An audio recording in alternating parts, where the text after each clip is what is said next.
So this is a video showing you guys how to sort your data.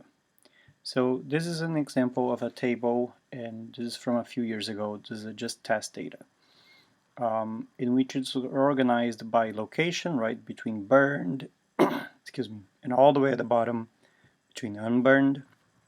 And then within those categories, we have the canopy, and then all the subcanopy, or shrub in this case, because it's alphabetical order, and then my subcanopy. And then within the canopy and subcanopies, we have all the different species. And in this case, it's organized now by transects 1 and point number 1 and quadrants 1, 2, 3, and 4. And in this case, all the species are Pinus palustris and distance and DBH.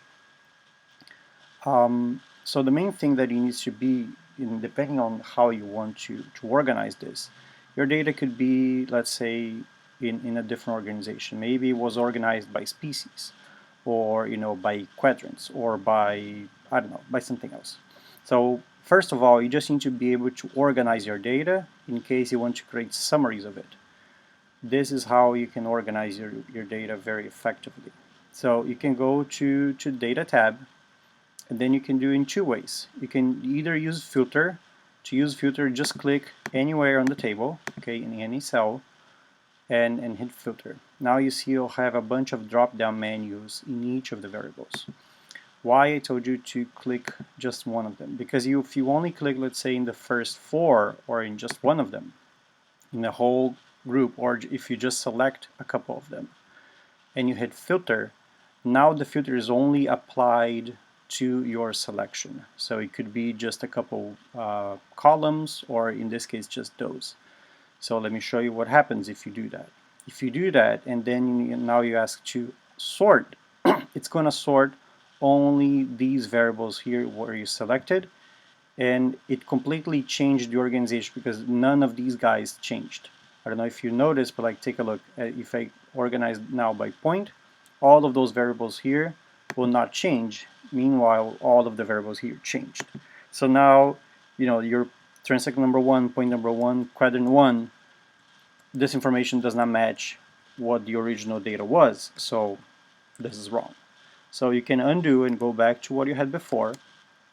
And that's why I said to, when you click anywhere in the table, it will recognize all of this everywhere where you have, the values.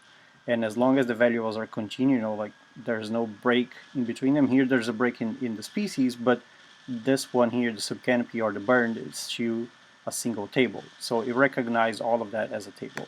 Okay, so see, now you have drop-down menus in all the variables. So now if you sort them by species, all of them will be sorted automatically and at the same time. So then you're not getting things wrong. Why this is important? Because sometimes you want to do some summary by species, for example, and then species by and location. I don't know. You can do this in many different ways. So that's why you need to be able to go back to what you had before, and not necessarily just doing Command Z or Control Z. So a very good way to do this is, instead of using filter, because filter you can only do one at a time, but you can either leave checked or unchecked, the filter doesn't matter, but you can use a sort in this way. In this table, now in this little extra window, you can sort in many different ways. So for example, you can sort by, let's say, first I want to group all the burned and all the unburned in the bottom. So you can do first a sorting by location, and then let's say you want to sort them by categories, right? So I want, like, within all the burned, I want first canopy or subcanopy or so on. I want them all to be grouped together. So that's why I here already had category. But then you can add another one. You can do a third category. Then within category, now I want to group, let's say, by species, or by transect, or by point, whatever you want to do. So then you can do, let's say, by species. And you can keep doing this. So let's say one of them you want to do A to Z, but the other one, let's say you want to do the opposite. It won't actually change much. It will just be organized in a different way, but like, as long as they are grouped together, that's what you want. So once you hit OK, again, you will reorganize them all again. But now notice that transect number, like, starts with a 2 and then goes to a 4.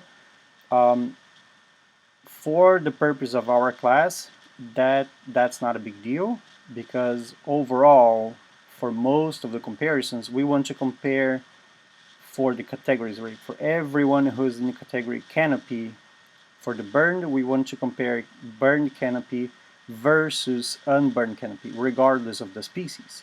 So in this case, if they're like transect 2, 3, 4, if they're all mixed together, it won't matter because we're grouping them together. However, if you know, if you want to do it, why not? You can go ahead and sort them again. Then you can do by transect instead of by species, right?